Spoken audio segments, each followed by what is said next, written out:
আজকে সকালবেলা আমি সিমলা বাজারে গেছি, একটা মুক্তিযোদ্ধা, বুঝতে পারছেন, প্রাইমারির প্রধান শিক্ষক, রিটায়ার্ড হয়ে গেছে, হজও করছে।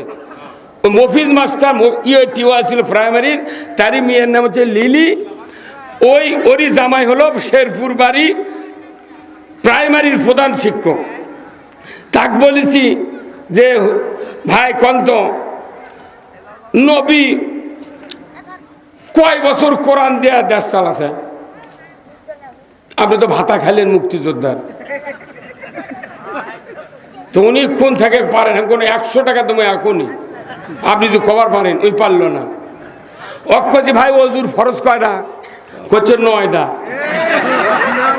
এই চোরো করে মুক্তিযোদ্ধা বানাছে রে। আমি কোনো আপনি ভুয়া মুক্তিযোদ্ধা, আপনার এলেম নাই। ওজুর ফরজ 9টা কত পারে? কত ভাই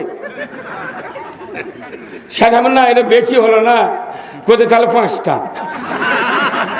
এই কত এর করে সরকার ভাতা দেয় কল দে, মাথা ঠিক আছে এখন? পাগল মুক্তিযোদ্ধার সার্টিফিকেট ভুয়া তৈরি করে বউ বিটি সব চাকরি পাবে। আর আমি মুক্তিযোদ্ধা মুড়ি খিলেছি কুশের, মহিমাগঞ্জের কুশের আধগানা, ওদের ঢিমে আছেন না ভাই। আপনি যারা চুল আপনার আমার 48 বছর বক্তৃতা, আপনার অত বয়সই হয়নি, কাল্লা ঝুঁকে লাভ নেই। আমি যদি বিএনপি কিংবা আওয়ামী লীগ করতাম, ফখরুলের চেয়ে বড় নেতা হতাম। বেগম খালেদা জিয়া প্রধানমন্ত্রী ছিলেন কয়বার? 3বার। উনি যখন প্রধানমন্ত্রী, জোটত যখন আমরা ছিলাম, তখন উনি সার দিয়েছেন আমাদেরকে 300 টাকা বস্তা। কয় টাকা? 300 টাকা বস্তা সার আমি কিনেছি। এইবার সেই সার আমি 14 বস্তা সার কিনতে গেলে সর্ষে বোনার জন্য। সর্ষের যদি 14 বস্তা ইউরিয়া কিনি, তাহলে কতটি ফসফেট কেনা লেগেছে? আমরা চাটার জন্য দুনিয়া দেখি না, লিজে খাটিয়ে খামো, কারু কাছে তো ভিক্ষা করা না লাগে। 1330 টাকা করে কিনেছি, আর আপনাকে এদিক 1350 টাকা বস্তা। তার খালেদা দেওয়ার সময় প্রথম বস্তা 300 টাকা, সারে ছিল কয় কেজি? এখন কয় কেজি? তাহলে 300 টাকা যদি 50 কেজি পাওয়া যায়, তাহলে যখন 600 হচ্ছে তখন তো 100 কেজি পাওয়া লাগবে। দাম যে বাড়লো, কত করে কয় কেজি হওয়া লাগবে? 100। আবার 900 হলো, তাহলে 150। যখন 1200 হলো তখন 200, আরো 150 মাসে, তাহলে আবার 25 কেজি। 225 কেজি সার হলে গে এক বস্তা সারের দাম হওয়া লাগবে 1350। কত? তাহলে 225 কেজি সার তুলতে ই বস্তার কাম বাঁধেনি, তাহলে মুড়ির বস্তা দানা লাগবে। কে ভাই কতক্ষণ? আপনারা কতক্ষণ বারে? 225 কেজি সার তুলতে তাহলে মুড়ির বস্তা লাগবে না? এই 50 কেজি সার আছে। আমরা পাকিস্তান আমলে, আমি যখন প্রাইমারি ছাত্র 68 সনে ক্লাস 4-এর ছাত্র, তখন দেখেছি ইউরিয়া সারের বস্তা উলট পালট করে দেখেছি আমরা 25 কেজি ঘোড়া সালের বস্তা দিল। কোনো কানা নাই, লিক নাই, কোনো হুক নাই। আর এখন 50 কেজির দাম 1350, ওটি আবার 4-5 খান্তি কানা। আমি কই ভাই এলে কানা কে? কইছে হুকের দাগ। তো হুকের দাগ নাই একটা হবি, এত কে? তার মানে বদনা ঢুকে দে, ডিলাররা বার করে লেছে, বদনা লল ঢুকে দে, মোট এক বন্ধ করে বার করে লেছে। কতক্ষণ? আপনার কি বিবেক নাই? বাংলাদেশের মানুষের কি বিবেক নাই যে এক বস্তা সার 1050 টাকা বাড়তি হলো, তাহলে এক বস্তা সার বানাতে কি এই 1050 টাকা লাগিয়েছে বেশি? আপনি এটা কন্যা সরকার কৃষি মন্ত্রী কে তাক ধরে নেয়, ধরে নেয়।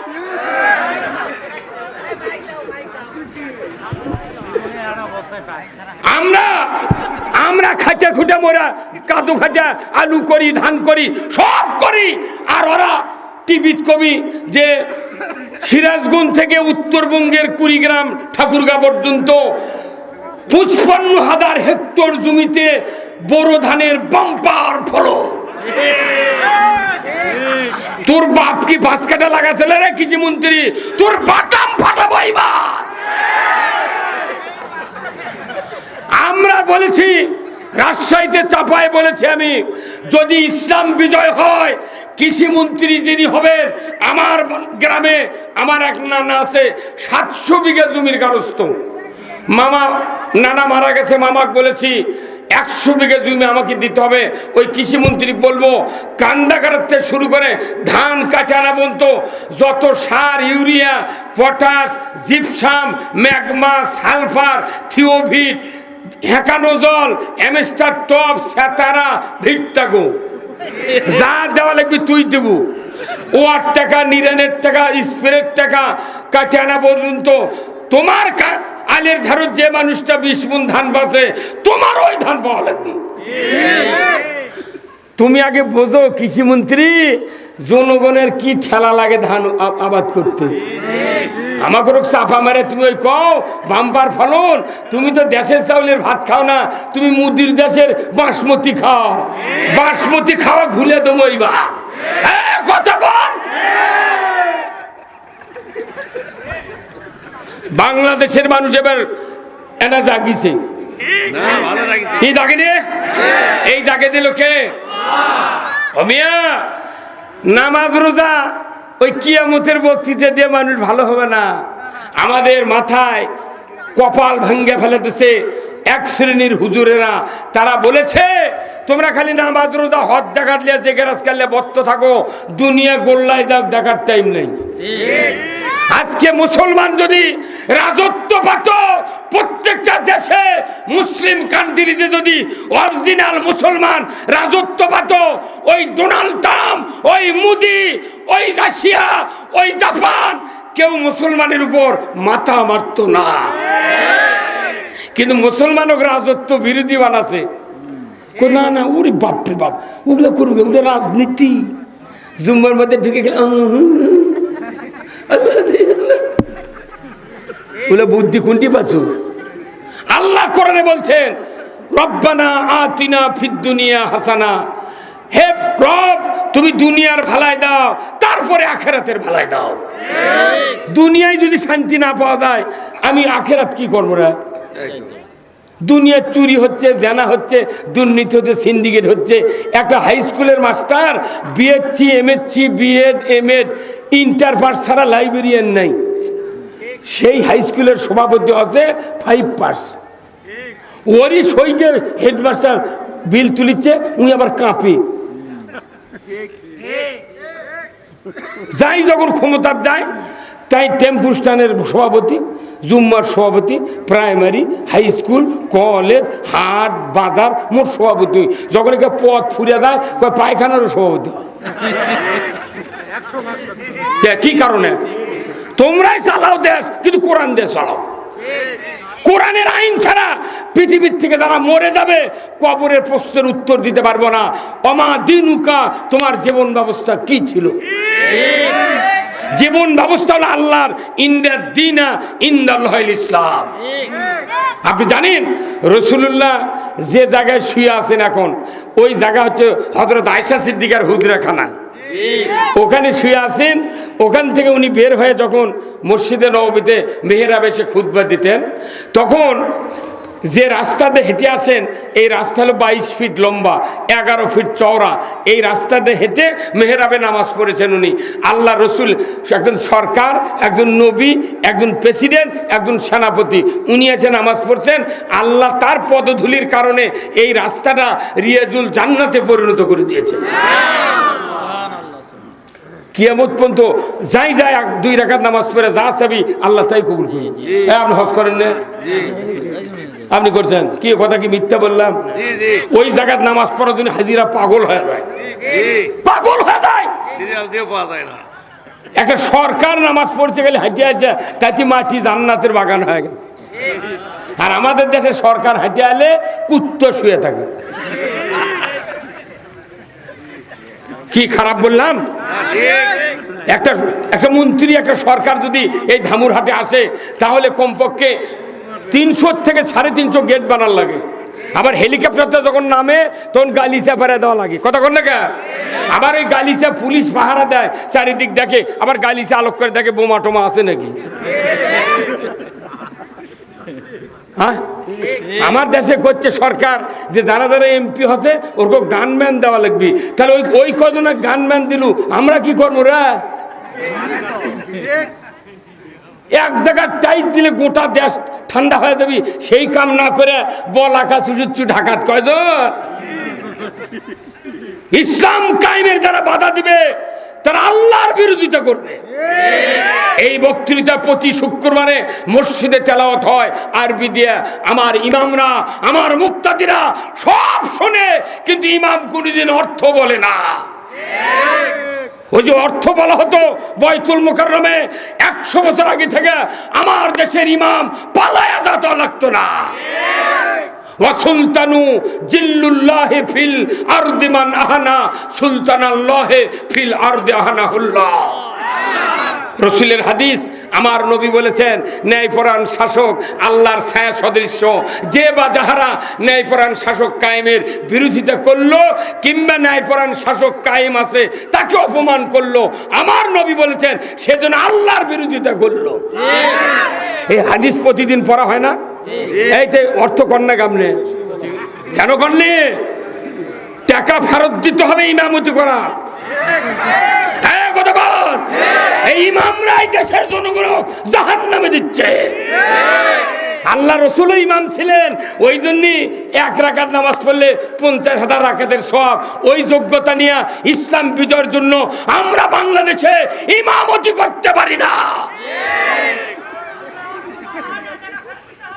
অবশ্যই আপনি তো টাকা নেওয়ার যোগ্যতা নাই, হয় না? কতক্ষণ কেন যোগ্যতা নাই শোনেন, আমি কোনো আপনাকে মাথা ক্লিয়ার করছি আগে শোনেন। এগুলো কোনো বেদি, এগুলো বেদি। ডাক্তারের কাছে গেলে মুঠ রুগী বেদি কয়, হুজুর এই হচ্ছে, ওই হচ্ছে, ওই হচ্ছে, কয় না? এক্সরে আলট্রাসাউন্ড করে আসার পর যখন ওষুধ লেগিচ্ছে তখনও কয়, স্যার আমার রাত্রের ঘুম হয় না। কতক্ষণ? তাহলে আমি আপনাদেরকে বলে দিই, আচ্ছা কোন তো একটা ডিসির পাশে কি কোনোদিন একটা চৌকিদার নামাজ পড়ছে? এই আপনি কথা বললেন না। একটা ডিসির পাশে কোনোদিন একটা চৌকিদার নামাজ পড়ছে? পরে কোন এমপির পাশে কোনো চৌকিদার নামাজ পড়ছে? কোন টিওনোর পাশে কোনো লোক নামাজ পড়ছে? কারণ ওনারা তো ইমামতি করেন না, কিন্তু ওরা কোন জেলার ইমাম, তার 2 উপজেলার ইমাম, আবার থানার ইমাম, কিন্তু তারকে পাশে নামাজ ওটা হচ্ছে আরবিতে ইমাম আর বাংলাদেশ হলো নেতা। কতক্ষণ?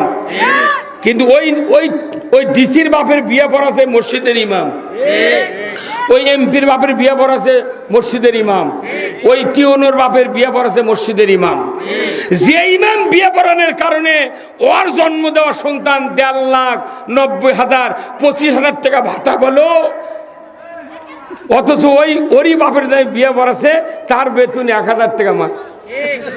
কে ভাই কতক্ষণ? আপনি কত মুক্ত খন্ডে আপনার চেয়ারম্যান বানাবো, অসুবিধা কি? কতক্ষণ? তাহলে কতখানি বৈষম্য।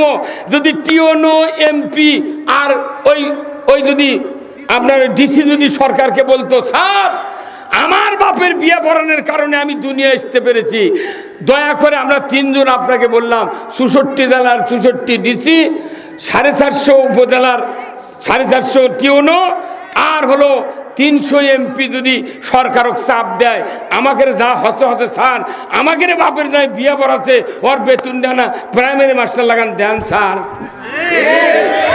তাহলে গিয়ে বেতন হলো নি, আপনি তো বুঝাবার পারেননি করলে সেই দিন করছে বেতনই, আপনার খালি ভিক্ষা করে খাওয়া লাগবে।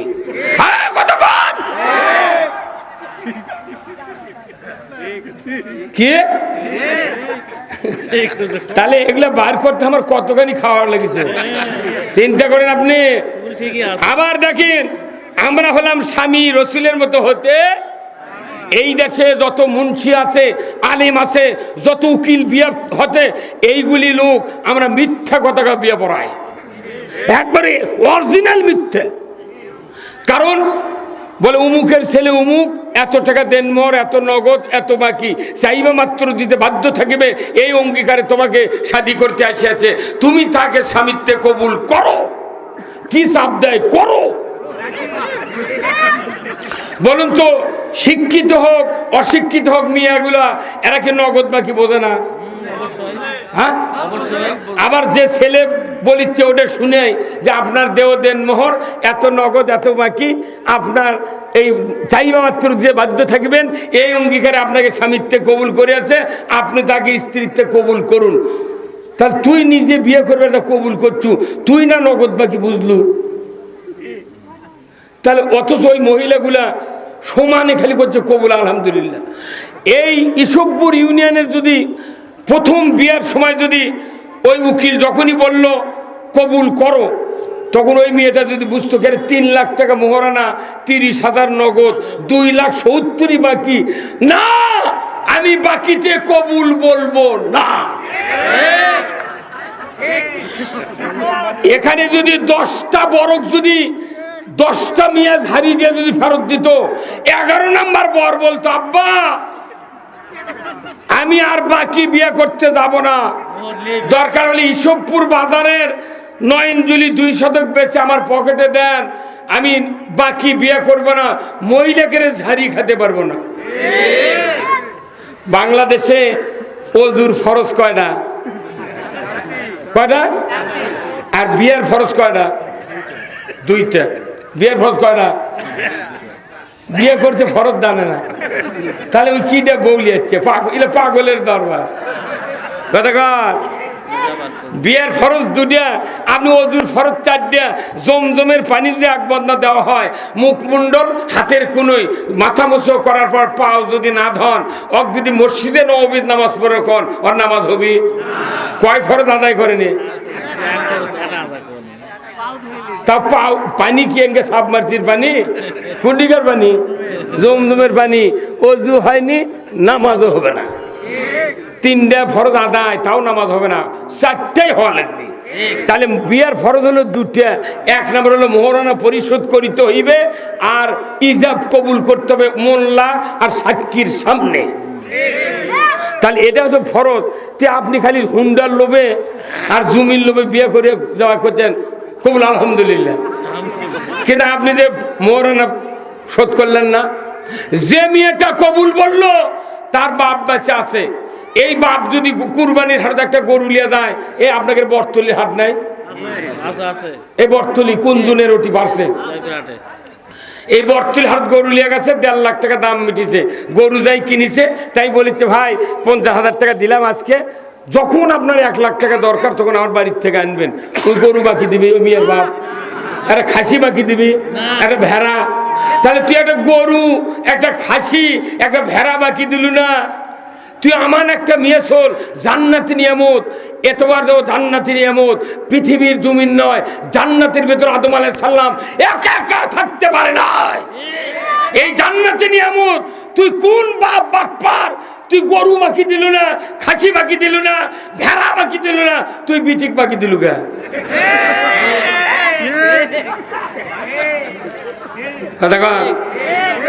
তাহলে এই জন্য এই কথাগুলো এই জন্য বললাম, মা বোনেরা সচেতন হোক, আমরাও সচেতন হই।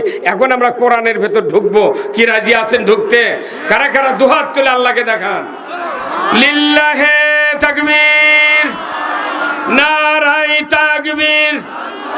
আল কোরআনের আলো, কোরআন হাদিস যেখানে, দুনিয়ার মুসলিম, বাংলার মুসলিম, নওগাঁর মুসলিম, ধামুইর হাটের মুসলিম, ইসবপুরের মুসলিম, তাহেরপুরের মুসলিম, লিল্লাহে তাকবীর। আলহামদুলিল্লাহ, শরীর পাতলা হয়ে গেছে। কেমন এটা জাগে যাচ্ছে রে? রসুলের আঙ্গিকে বক্তৃতা করা লাগবে কলজা। রসুলের আঙ্গিকে বক্তৃতা করলে সমাজ, নামাজ, রোজা, দুনিয়ার শান্তি, আখিরাতের মুক্তি সব লাইনে কথা বলা লাগবে। কথা ঠিক কিনা? কথা বলে? তাহলে আসুন আমরা এখন কোরআনে ঢুকবো, জোরে কোন আল্লাহু আকবার। আজকের এই সম্মানিত শ্রোতামণ্ডলীর সামনে আমি তেলাওয়াত করছি পূর্ব তাহেরপুর যুব সমাজের উদ্যোগে ফারাজিয়া জামি মসজিদের উন্নয়ন কল্পে 12তম অধিবেশন বিরাট তাফসিরুল কোরআন ও ওয়াজ মাহফিলের সম্মানিত সভাপতি মাওলানা মোহাম্মদ আব্দুল সালাম খতিব, পূর্ব তাহেরপুর ফারাজিয়া জামি মসজিদ। আল্লাহ ভাইজানকে দ্বীনের জন্য কবুল করুক, বলুন আমিন। সহ সভাপতি আলহাজ হাফেজ মোহাম্মদ ফারুক হোসেন খতিব ও পূর্ব তাহেরপুর লুৎফর ডাক্তার জামি মসজিদ। আল্লাহ তাকে দ্বীনের জন্য কবুল করুক, বলুন আমিন। প্রধান অতিথি বিশিষ্ট রাজনীতিবিদ জনাব মোহাম্মদ SM জাহাঙ্গীর আলম, সভাপতি 7 নম্বর ইসুফপুর ইউনিয়ন বিএনপি। আল্লাহ ভাইজানকে উমারের মতো যোগ্যতা দিক, বলুন আমিন। আমন্ত্রিত অতিথি আলহাজ মাওলানা মোহাম্মদ আব্দুল আজিজ, নাইবে আমির, বাংলাদেশ জামায়াত ইসলামী ধামইরহাট উপজেলা শাখা। আল্লাহ ভাইজানকে দ্বীনের সকল কথাগুলি মানুষের কাছে পৌঁছানোর যোগ্যতা দান করুক, বলুন আমিন। আজকের মাহফিলের বিশেষ মেহমান বৃন্দ Hazrat Maulana Mohammad Anwar Hossain, masters Al Quran and Islamic studies, ইসলামী বিশ্ববিদ্যালয় কুষ্টিয়া। আল্লাহ ভাইজানকে দ্বীনের জন্য কবুল করুক। হযরত মাওলানা মোহাম্মদ সুলতান মাহমুদ, ছন্দবাদী, জেলা তথ্য প্রযুক্তি সম্পাদক, মাজলিসুল মুফাসসিরিন পরিষদ নওগাঁ। বিশেষ অতিথিবৃন্দ অনেকগুলি। মাহফিল পরিচালনায় হাফেজ মাওলানা মোহাম্মদ মতিউর রহমান, ইন্তেজামিয়া কমিটি বর্গ, স্থানীয় ওলামায়ে কেরামগণ, মঞ্চে বসা সুধীবৃন্দ, চেয়ারে বসা বিশেষ মেহমানবৃন্দ, সামনে বসা মুরব্বিনে কেরাম, হাজী সাহেবগণ, বিভিন্ন মসজিদের ইমাম, মুয়াজ্জিন, মুক্তাদি সহ বিভিন্ন রাজনৈতিক দলের নেতৃবৃন্দ, যুবক ভাইরা, পর্দার অন্তরালে হাজারো মা বোনেরা, কচি কাচারা এবং আজকের এই মাহফিলের প্রচার মিডিয়ার সম্মানিত মাইকালা এবং ভিডিওম্যান ভাইরা, সবার প্রতি আমার সালাম। আসসালামু আলাইকুম ওয়া রাহমাতুল্লাহি ওয়া বারাকাতুহু। কেমন আছেন আপনারা? অনেক সময় নিলাম আল্লাহ রসুলকে বোঝানোর জন্য, কি কথা ঠিক কিনা? আসল কাজ হলো আল্লাহ রসুল, কথা কি? আল্লাহর আমরা বান্দা, আল্লাহর আইনি আল্লাহর কামকাজ যদি, রসুলের কামকাজ যদি না বুঝি, তাহলে আমরা কি? হ্যাঁ, আমাকে দেশে আপনাকে দিক জমি লাগায় না ভাই, দেখবেন একজন মানুষের একাই আছে, ছুটা মানুষ না, দিন হাজুরা কয় না আপনাকে এই দেখ। তো অক যা করছে, ভাই আমি না কাল একা একা জমি লাগাবো রে, তুই না জমি লাগানোর জন্য সাহায্য করবো, টাকা দেবো। ভাই করছে, ভাই আমি জমি লাগাবার পারি না ভাই। তে তুই তাহলে বেসন তুলে দিছিনি, বেসন তুলে খালি জমি লিয়া দেবো, আমি একালাই লাগাবো না। তখন ওই টাকা লিয়া 500 টাকা মিটিয়া ওক লিয়াচ্ছে, তখন ওই বেসন তোলে, দুইজন তুলে একবার পান্তা টান্তা খায়, জমিত গেছে ভাল লিয়া বেসন লিয়া। এখন গারস্থ করছে, ভাই তাহলে তুই লাগাবার পারিস না? করছে না ভাই আমি পারি না। তে করছে তুই এনে দেখ তো খালি এতখানি